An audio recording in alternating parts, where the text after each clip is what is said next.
What if one day, a body appeared out of nowhere on a frozen lake? With no footprints, no name, no past, just a pair of cold, lifeless eyes staring through the ice, as if he was trying to tell us something before vanishing forever?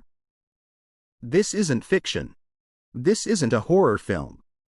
It's a true story that happened in the winter of 2002. And no one has ever explained it.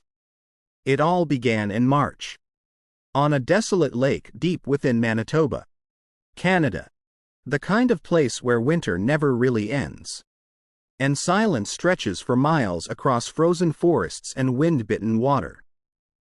That morning, a group of 3 fishermen ventured onto the lake to check their ice nets for what would likely be their final haul of the season.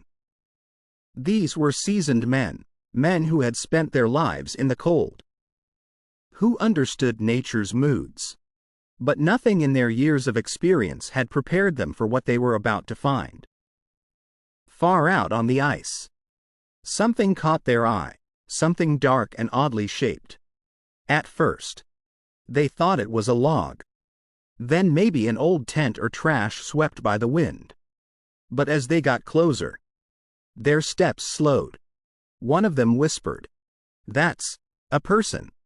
Lying face down in the middle of the frozen lake was a man. Still, silent, completely alone. The scene was eerily perfect. No signs of a struggle. No visible wounds. The man was dressed in plain, worn clothes, a brown coat, weathered jeans, rugged boots, and a green knit cap pulled low over his forehead. He looked asleep, as if he had simply laid down for a rest and never got back up. But here's what made the discovery truly terrifying. There were no footprints, no tracks leading to or from the body, no disturbance in the snow, just untouched ice, and him. It was as if the man had dropped from the sky. Police were called immediately. The area was sealed off, and a recovery team carefully brought the body in for examination. Everyone expected a quick resolution. A missing person. An accidental death. A tragic story. Yes, but with answers. What they got was something else entirely. The man carried no identification. No wallet. No phone.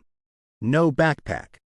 Nothing that could tell them who he was, where he came from, or why he had died. The only object found on him was a small, scratched metal lighter. Etched into its side were 2 simple letters, EM. The medical examination didn't help much. He had no visible injuries, no signs of hypothermia. His internal organs were intact. Tox screens came back clean. He had simply died. Peacefully. Silently. As if someone had pressed pause on his life and never hit play again. The coroner estimated he had been dead for 3 to 4 days before being found. But no one had reported him missing. They ran his fingerprints. Nothing. Checked dental records. Nothing. Ran his DNA through national and international systems. Still, nothing.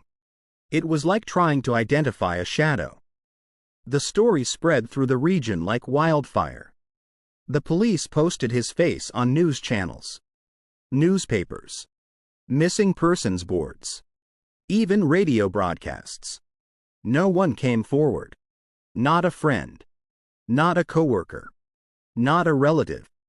It didn't make sense. People don't just appear, especially not in the middle of a frozen lake. And yet, this man had done exactly that. Online forums picked up the case and, as always, theories flooded in. Some believed he had been murdered and dropped from a helicopter to avoid detection. But there were no signs of trauma. And why go to such extreme effort for someone no one seemed to care about? Others speculated he was a drifter, a man who had chosen to live off the grid, erasing his paper trail. cutting all ties. But in an age of data, even ghosts leave traces. Why didn't he? Then came the more chilling theories. That he wasn't from this world. That he had slipped from a parallel dimension. That he was a time traveler. Or an echo from a past that was never supposed to intersect with ours. It sounds like science fiction until you look at the facts. And the facts didn't make sense. And then, the dreams began. Nearly a year after the discovery, a young woman named Emily from a small town hundreds of kilometers away contacted local police. She said she had been having vivid, disturbing dreams. In them, she stood on a frozen lake. A man stood in the distance, just watching her. Always the same man. Always the same lake. Sometimes he would smile, almost mournfully, before disappearing into the snow. She didn't know about the case. She hadn't seen the news. She didn't even live near the area where the man was found. The detectives were skeptical until they showed her a photograph of the unknown man. A photo that had never been released publicly.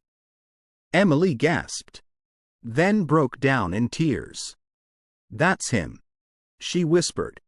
"That's the man I've been seeing in my dreams." How could she have known? There was no rational explanation. And yet, it didn't end there. Several locals began to report strange occurrences around the lake. One family claimed they heard knocking on their cabin windows at exactly 3:17 a.m. for 3 nights in a row, always when the moon was full. Another man said he saw a figure standing alone on the ice at dawn, vanishing before his eyes. And one elderly hunter, who had lived by the lake for most of his life, swore he heard a voice whispering his name from beneath the ice. He left his cabin the next morning and never returned. Whether these were urban legends, shared hallucinations, or echoes of something darker, no one could say for sure. But the lake had changed. With no clues, no name, and no one to claim him. The man was eventually buried in a small public cemetery near the edge of the woods. His grave is modest, simple, a stone marker with just one line. E.M. the unknown. He appeared on the ice. And never left. No one visits. No one brings flowers. But sometimes, late at night, a single candle appears at his grave. Always lit. Always fresh. No one has ever seen who brings Mr. Tebow Mystery Pulse, where the unexplained stays unexplained. We'll see you next time in another story you were never meant to hear.